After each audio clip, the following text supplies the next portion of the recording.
Assalamu alaikum, dear students. Today we will discuss the singularities and zeros of a complex function. Here is the definition of singularity. A function f of z, this is not point. A function f of z is singular or has a singularity at a point z is equal to z naught if f of z is not analytic at z is equal to z naught. Very simple. If a function f of z is not analytic at any point z naught, then z naught is called the singularity of this function, and the function is called singular at that point. For example, f of z is equal to 1 over 1 minus z. Uh, Here is a function in example number 1. F of z is equal to 1 over 1 minus z. This function, the denominator of this function is 1 minus z. So to find out the singularity of a function, put 1 minus z equal to 0 and find the value of z. So z is equal to 1. 1 minus z equal to 0. It implies z is equal to 1. So this z is equal to 1 is the singular point of this function f of z. क्योंकि इस point पे function जो है वो analytic नहीं है, denominator 0 आ जाता है। जीरोज ऑफ अ फंक्शन क्या होता है? A zero of an analytic function f of z in a domain D is a point z is equal to z naught in D such that f of z naught is equal to 0। यानी वो point जहां पे function की value 0 हो जाए, यानी f of z naught function में अगर हम z naught पुट कर दें तो वो हमें 0 दे दे, तो इस पॉइंट z naught को हम कहते हैं zeros of the complex function f of z। For example, find the zeros of the following function f of z is equal to z square minus 1। So z naught की वो value जिस पे ये function 0 हो जाए वो क्या होगा? zeros of this function। So function को इक्वल टू 0 पुट कर दें, यहां से z की वैल्यू निकालें।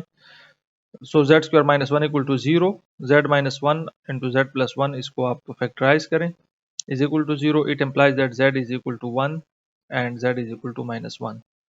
So इन पॉइंट्स पे अगर आप z is equal to 1 इस फंक्शन में पुट करते हैं, ये इक्वल टू 0 आएगा 1 minus 1।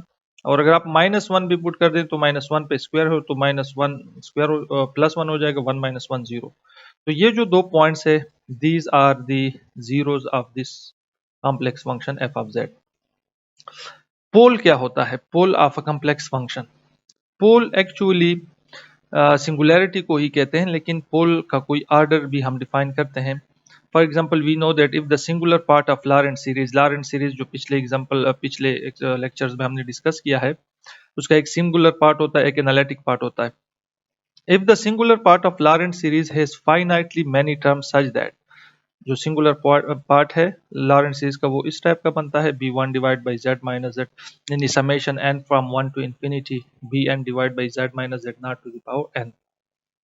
So b1 divide by z minus z not plus b2 divide by z minus z, अगर आप समेशन को स्प्लिट करें तो ये सीरीज बनेगा, ठीक है।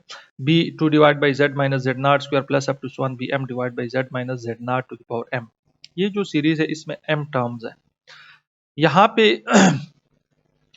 then the singularity of f of z at z is equal to z naught is called as pole and m is called as pole or pole of order m, ठीक है। यहाँ पे अगर आप देखें इस टर्म की अगर हम बात करें, यहाँ पे z is equal to z naught जो है दिस सिंगुलैरिटी पॉइंट, क्योंकि यहाँ पे z की जगह अगर हम z naught पुट करेंगे तो 0 आएगा। और इस पे ऑर्डर क्या, इस पे पावर क्या है m। So this is a singular, this is called a pole of order m, ठीक है। सो बेसिकली सिंगुलरिटी पोल होता है, लेकिन पोल के लिए वो हम ऑर्डर भी डिफाइन करते हैं, ठीक है। सो यहाँ पे अगर आप देखें pole, then the singularity of f of z at z is equal to z naught is called as pole and m is called as pole of order m, ठीक है। Pole of first order is called as a simple pole. अगर m is equal to 1 है तो उसको हम simple पोल कहते हैं। For example अगर आप जस्ट फर्स्ट टर्म की बात करें b1 divide by z minus z not to the power 1, तो z is equal to z not is the singularity and this is simple pole, क्योंकि पावर जो है इस पे 1 है। फॉर एग्जांपल अगर हम एक एग्जांपल के थ्रू इसको डिस्कस करें, let's suppose f of z is equal to 1 और z इंटू z माइनस 2, ठीक है, ये अगर आपके पास कोई फंक्शन है कॉम्प्लेक्स फंक्शन। अब ये फंक्शन कहाँ पे नॉन एनालिटिक आता है या सिंगुलर बनता है? z इज इक्वल टू 0 अगर मैं यहाँ पे पुट करूंगा तो ये 1 और 0 बनेगा। यहाँ पे z इज इक्वल टू 2 अगर मैं पुट करूंगा तो 2 माइनस 2 ये भी 0 आएगा। So it means that z is equal to 0 and z is equal to 2 are the singularity point of this function f of z, right. But the singularity यहाँ पे जो z इज इक्वल टू 0 पे singularity इसका power है 1। So this function has simple pole at z is equal to 0. z is equal to 0 पे simple pole है and pole of order 5 at z is equal to 2, क्योंकि यहाँ पे 2 जो है singularity point है and z minus 2 पे whole power क्या है 5. So this is singularity, this is a pole of order 2. ठीक है। इसके बाद जो इंपॉर्टेंट चीज है वो है residue integration method. Residue integration method जो है इसके थ्रू हम फंक्शंस के इंटीग्रेशन को फाइंड करते हैं। The purpose of residue integration method is to evaluate the following integral, यानी किसी फंक्शन का इंटीग्रल और क्लोज्ड करो क्लोज्ड पाथ जो है हम रेजिड्यू इंटीग्रेशन मेथड के थ्रू फाइंड कर सकते हैं। हियर इज द डेफिनेशन, यानी आप किस तरह रेजिड्यू इंटीग्रेशन मेथड के थ्रू किसी फंक्शन का इंटीग्रेशन फाइंड करते हैं around closed path C. The integration of f of z along the closed curve C is equal to residue of f of z 2 pi iota into residue of f of z at z is equal to z naught। ठीक है, ये integral आप इस तरह calculate कर सकते हैं 2 pi iota into residue of f of z at z is equal to z naught, where residue at z is equal to z naught is called as residue of the function f of z at a singular point z is equal to z naught। अब यहाँ पे question ये है कि ये जो residue है इसको हम फाइंड किस तरह करते हैं। ठीक है, this is a question. Remark आप देखें, instead of this method we can apply Cauchy integral formula to solve integration of F of Z. जिस तरह हम काशी इंटीग्रल फार्मूला के थ्रू इंटीग्रेशन फाइंड कर सकते हैं, और कहते हैं कि अगर आप इसके थ्रू इंटीग्रेशन फाइंड करें आप कर सकते हैं, और हम काशी इंटीग्रल फार्मूला के थ्रू भी इंटीग्रेशन फाइंड कर सकते हैं। How to find the residue, यही मैं कह रहा था कि रेजिड्यू को हम किस तरह फाइंड करेंगे। Let suppose formula for residue, ठीक है, क्योंकि जब हम इंटीग्रेशन फाइंड करेंगे यहाँ पे integration of this function F of Z along क्रॉस करो सी, ये आएगा 2 pi iota into residue of F of Z at Z is equal to Z not.